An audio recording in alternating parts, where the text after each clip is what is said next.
Владимир Путин потребовал не откладывать реализацию арктических проектов, несмотря на санкции. По словам главы государства, Северный завоз должен пройти без сбоев. Российская Арктика должна быть обеспечена товарами. Вопросам развития российской арктической зоны сегодня было посвящено совещание президента. Особое внимание на нем уделили развитию Северного морского пути и международному сотрудничеству в Арктике.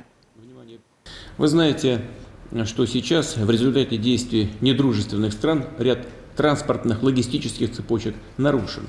Некоторые иностранные компании не в полной мере или вовсе не исполняют свои контрактные обязательства.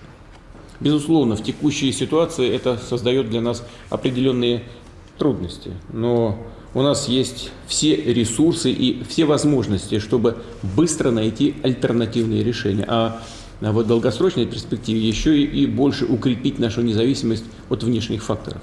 Чрезвычайно важная задача. Для этого всем ответственным ведомствам, задействованным в Арктике, надо грамотно и быстро переналадить работу.